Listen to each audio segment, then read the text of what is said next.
வணக்கம் நண்பர்களே. நாகப்பட்டினத்துல விஜய் மறுபடியும் ஒரு அதிரடியை காமிச்சிட்டார். நேரடியா திரு ஸ்டாலினுக்கு சவால் விடுத்திருக்கிறார். நேருக்கு நேராக வரீங்களா, அடுத்த தேர்தல்ல அதுக்கு துணிவு இருக்கா, இப்படிலாம் கேட்கிறாருங்க. 2 வருஷம் கூட ஆகல கட்சி ஆரம்பிச்சு. அந்த கட்சியோடைய தலைவர் விஜய் கிட்டத்தட்ட 50-60 வருஷம் கட்சியிலிருந்து முக்கிய பணியாற்றிய ஸ்டாலினுக்கே சவால் விடுறாருங்க. வழக்கம் போல விஜயோடைய அலை ரொம்ப ரொம்ப அதிகமாக தான் இருந்துச்சு. எத்தனையோ விதிகள் விடுவிக்கப்பட்டது, நீதிமன்றம் சொல்லுச்சு. அதே மாதிரி காவல்துறை நிறைய கட்டுப்பாடுகள் விதிச்சிருந்துச்சு. அவர் பேச வேண்டிய இடத்துக்கு வர்றதுக்கே ரொம்ப கஷ்டப்பட்டாரு. திருச்சியிலிருந்து வேகமா வந்துட்டாரு, திருவாரூர்ந்து நாகை வர்றதுக்கு ரொம்ப ரொம்ப ரொம்ப கஷ்டப்பட்டாரு. ஒரு 1/2 கிலோமீட்டர் போறதுக்கே அவ்வளவு கூட்டங்க, அலை மோதிச்சுங்க. ஆனா தொண்டர்கள் ரொம்ப உற்சாகமா இருந்தாங்க, அதே சமயம் கட்டுப்பாட்டோட இருந்தாங்க. மேல மேல இருக்கின்ற இடங்கள் எல்லாம் நின்றுகிட்டு ஆபத்தான இடங்களை பார்க்கல. இருந்தாலும் அவரை பார்க்கறதுக்கு கூட்டம் அலை மோதிச்சு.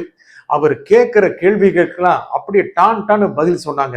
அவர் நேரடியா அதிமுக திமுக தாக்கினாலும் திமுகவை தான் முழுக்க முழுக்க தன்னுடைய பேச்சுல கடுமையா விமர்சனம் பண்ணிட்டார். முக்கியமா அவர் மக்களை சந்திக்கிறது திமுக பிடித்தம் இல்லை அப்படிங்கிற மாதிரி பேசிட்டாரு. நிறைய விதிகளை விதிக்கிறாங்க, மூவ் பண்ண விட மாட்டேங்கிறாங்க, கையை ஆட்ட விட மாட்டேங்கிறாங்க, எவ்வளவுதான் கை தூக்கணுங்கிறாங்க, நான் உங்களை சந்திக்கிறவா வேண்டாமா நீங்களே சொல்லுங்கிற மாதிரி மாத்திட்டார். அதாவது ஏதோ அவர் மக்களை சந்திக்கிறத திமுக விரும்பல, மக்கள் விரும்புறாங்க, தான் ரொம்ப நேரடியா மக்களை சந்திக்க தயாராரு, மக்கள்கிட்ட அனுமதி கேட்கிறேன், இப்படி எல்லாம் சொன்னது நம்ம நல்ல பாஷையில சொல்லதான் மாசுங்க. அந்த மாசு காமிச்சதுல என்ன ஆச்சு அப்படின்னா, மக்கள்கிட்ட நேரடியா பேசுற ஒரு தலைவரை மக்கள் பார்க்க ஆரம்பிச்சுட்டாங்க. நிறைய தலைவர்கள் இப்ப பேசுறாங்க. முக்கியமா நம்மளுடைய தமிழ்நாட்டில் நிறைய தலைவர்கள் பேசுறாங்க. செந்தமிழ்ல முழங்குற தலைவர்கள் இருக்காங்க. சீமான் மாதிரி ரொம்ப சாதாரணமா பேசி மக்களுடைய அபிமானங்களை அழகாக அள்ளிக்கொள்கின்ற தலைவர்கள் இருக்காங்க. விஜய் அதுக்கு முக்கியமான உதாரணம். கையில பேப்பர் வச்சுட்டு நிறைய புள்ளி விவரங்களை சொன்னாரு. முக்கியமா நாகையில் துறைமுகம் எப்படி நவீனப்படுத்தப்பட வேண்டும், அங்க இருக்கின்ற மீனவர் நலன் எப்படி காப்பாற்றப்பட வேண்டும், அதற்கு இந்த அரசு என்ன செஞ்சது, திமுக அரசு செஞ்சதை என்ன சொல்லிடுச்சு, மத்திய அரசு என்ன சொல்லுது, மீனவர்களா யாரு, தமிழக மீனவர்களா மொத்த இந்திய மீனவர்களா, வித்தியாசம் இருக்கா, இதெல்லாம் பேசி ரொம்ப அழகா மக்களை நல்லா கவர்ந்துட்டாரு. அது மட்டும் இல்லாம தமிழர்கள் என்றால் நாம் மட்டுமல்ல, நம்முடைய அண்டை நாட்டில் இருக்கின்ற இலங்கை தமிழர்கள் அவர்களும் நம்மளுடைய மக்கள் தான் அப்படின்னு ஒரு அழகா ஒரு சென்டிமெண்ட்டை போட்டாரு. அப்படி நேரடியாக சில தலைவர்கள் பேரை சொல்லாட்டியும் யாரை சொல்றாருங்கிறது காமிச்சிருச்சு. இதன் மூலம் சீமானுடைய வாக்கு வங்கியிலையும் நல்லாவே கால் வச்சுட்டாருங்க விஜய். விஜய்க்கு அரசியல் ரொம்ப நல்லா தெரியுது. என்ன பேச்ச சொன்னா என்ன எடுபடும், எங்கே எடுபடும், யாரை கவர்ந்து இழுக்க முடியும், இதெல்லாம் ரொம்ப ரொம்ப நல்லா தெரியுது. ஸ்டாலினை போட்டு அப்படியே விமர்சனம் பண்றாருங்க. இந்த விமர்சனம் எங்க இதெல்லாம் செஞ்சாங்களா, இதெல்லாம் செஞ்சாங்களா கேட்க கேட்க மக்கள் இல்லை இல்லைன்னு பதில் சொல்றாங்க.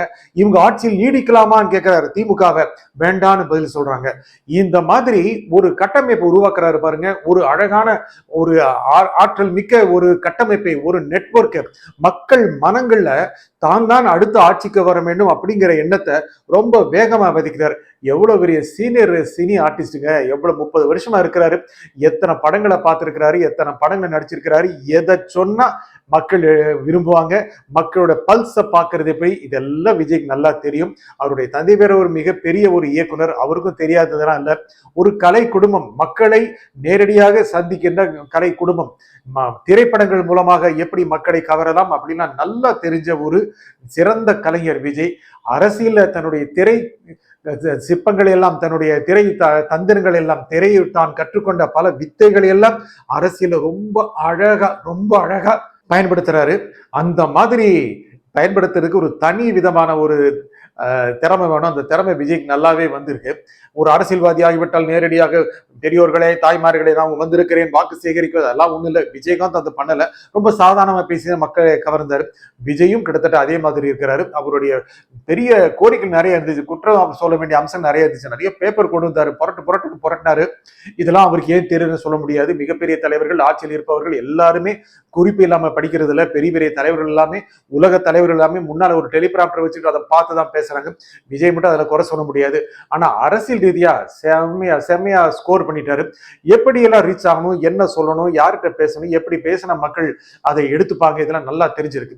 நேரடியாக திமுக பலமாக இருக்கின்ற நாகை பகுதிகளில், திருவாரூர் பகுதிகளில் விஜய் மிகப்பெரிய தாக்கத்தை கொடுத்து விட்டார், மிகப்பெரிய அதிர்வல்களை ஏற்படுத்தி விட்டார்.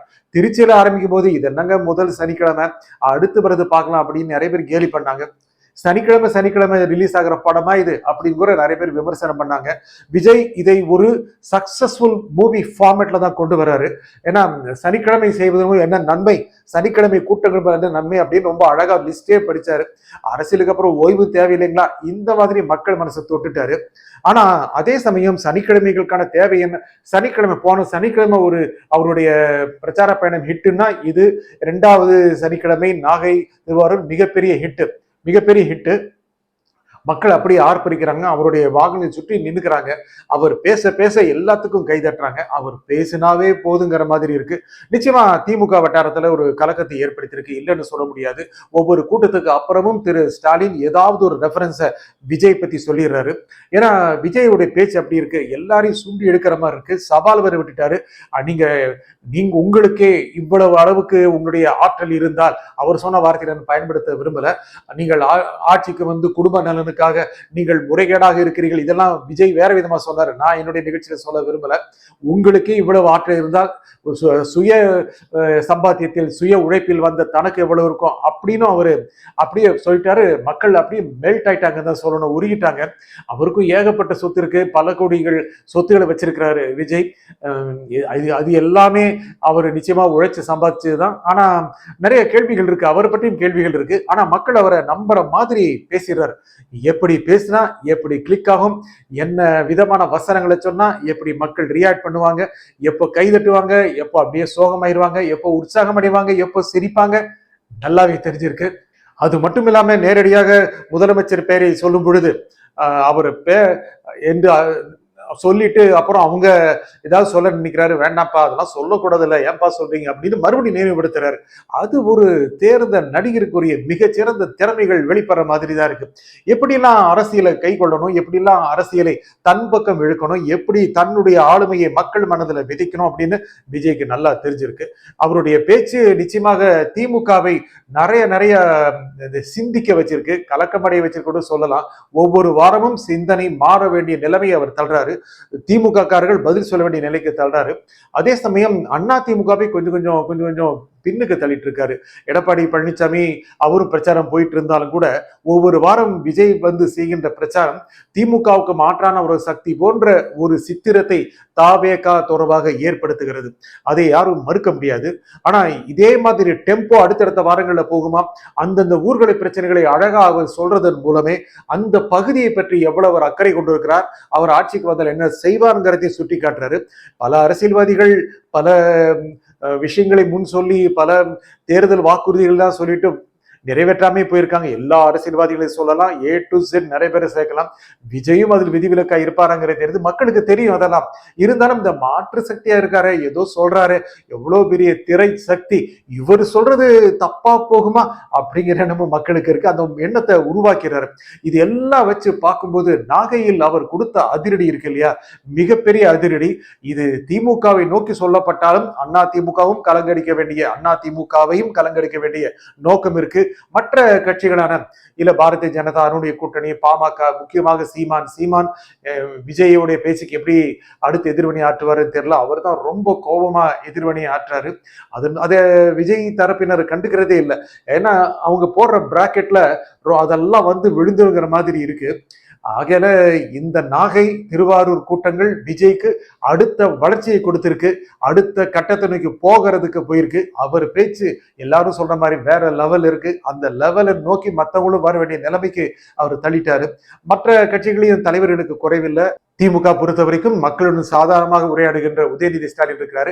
இடத்துல அவர் தான் அந்த ஸ்டைலை அரசியல் வட்டாரத்தில் கொண்டு வந்தவர்னு சொல்லணும்.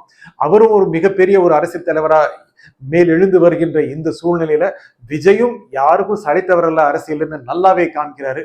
அடுத்த கூட்டங்கள் என்ன பேசுறாருன்னு பார்ப்போம், அவருடைய அதிரடி எப்படி வெல்லுங்கிறது பார்ப்போம். நன்றி, வணக்கம்.